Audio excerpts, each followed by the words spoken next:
Chapter 3 Kamasura acquires a kingdom. Om Shri Ganeshaya Namaha.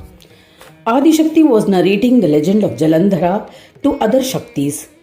She said numerous soldiers and servants saw Vishnu in the form of Jalandhara. His subjects and friends felicitated him. They expressed their respects at his victory over Maheshwara. Vrinda, too, under the influence of Maya of Ganesha, performed his puja joyously. Seeing the exceptionally beautiful Vrinda, Keshava, disguised as Jalandhara, was infatuated. Later, he indulged in a physical relationship with her in solitude. She too lovingly yielded to him. O Shaktis, now I shall tell you about Shankara after he was blessed by Ganesha, which reflects the effects of Ganesh Maya. Shankara, in a raging fury, fought valiantly with the Daitya army. With the help of the chakra, he began slaying the brave Daitya army. Jalandhara also used his demonic powers of Maya and battled. Daityas and Devas fought vehemently. Vishnu was happily indulging himself with Vrinda. At the same time, Shankara used the chakra on Jalandhara and killed him. Devas and Brahmins hailed Shankara. All of them, including Shankara, returned to the Kailash mountain. Thereafter, humans happily observed their own Dharma. The whole world rejoiced as they could now perform their karmas without obstacles. Vishnu continued to indulge with Vrinda. The defeated Daityas returned to their homes and recounted the chaotic events. However, all were shocked. They wondered who the person was with Vrinda. Taking advantage of the chaos, Vishnu disappeared. Vrinda sacrificed herself to a fire. Vishnu mourned her death. He remembered her and wept, sitting next to the funeral pyre. The Daityas in Patal Loka were terrified. Devas tried to console Vishnu, but Vishnu was inconsolable. He wailed and lamented. At the time, the semen from Vishnu fell on earth. From it, a debonair man was born who was more majestic than Kama and wandered the earth. Vishnu continued to sit near the pyre. The Devas repeatedly requested Vrinda, who had ascended to Swarga, to consent to be his wife without any delay, as Vishnu was engaged in penance for attaining her. She agreed and assumed the form of a tulasi tree. She married Vishnu, who was in the form of a stone, Shaligrama. O great Devis, on the 12th day of Shukla Paksha of Kartik month, Hari and Tulasi were married.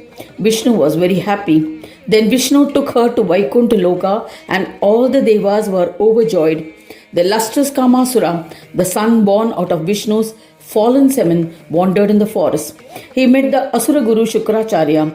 Shukracharya initiated him into the 5-syllabled Panchakshara mantra of Shiva.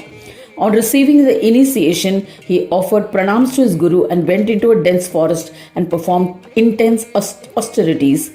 He did not consume any food. He constantly recited the mantra. He tried to please Shambhu by observing intense austerities. After 1,000 heavenly years, Devas and humans became restless. So Devas prayed to Shankara. Shankara manifested before Kamasura, awakened him from his meditation and said, "Ask for a boon." Kamasura was ecstatic. He performed his puja with devotion and sang his praise. He chanted the Rudra Stotra from Yajur Veda with devotion and pleased Shankara. Seeing and appeased Shankara, Kamasura was overjoyed and said to the boon bestowing Shankara, who loved his devotees, "O Maheshwara, if you are pleased, grant me steadfast devotion to you. Grant me sovereignty over the universe. Beings who are subject to creation, existence and destruction should not be a threat to my existence. Grant me such prowess, O Lord. Grant that I will not face death at the hands of any of the Devas, who are the creators, preservers and destroyers. O Lord of Devas, grant me excellent health. Grant me victory in battle. Grant that I will be more powerful than any other. Grant that all my wishes will be fulfilled from time to time by your grace. O Supreme Lord, I bow to you." Adi Shakti said to the other Shaktis that on listening to Kamasura's demands, Shankara was astounded. But he was bound by the penance performed and said, "The boons that you have asked are rare and difficult to grant.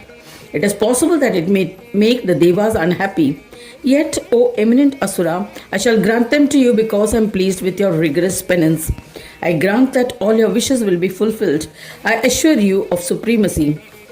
Granting these boons, Shiva disappeared. The Mahasura remained behind. He was ecstatic and went to his Guru Shukracharya, the omniscient one. He bowed to the Guru. He narrated the events to Shukracharya. Guru Shukracharya, the acclaimed Yogendra of the Daityas, was overjoyed. Thereafter, Kamasura, who had become arrogant because of the boons, married the daughter of Mahishasura named Trishna, who was beautiful and charming. The Daitya Ganas were invited from all regions for the royal coronation of Kamasura, and Abhisheka was performed by Shukracharya, and Kamasura was enthroned in their presence. Kamasura had acquired a kingdom. He rejoiced and became indulgent. He appointed 5 ministers, namely Ravana, Sambhara, Mahisha, Bali, and Durmada, who were all valiant Daityas. He constructed a new town filled with comforts and prosperities, and instructed by Shukracharya, named it Ratida. Daityas, Rakshasas, and Dhanavas all lived in the town. People belonging to all the 4 castes lived in the town. Thus ends the 3rd chapter titled Kamasura Acquires a Kingdom. In the 6th Khand of the Purana Upanishad, Srimad Mudgal Puran, describing the legends of Vikata. Dedicated to Sri Gajanana. End of chapter 3.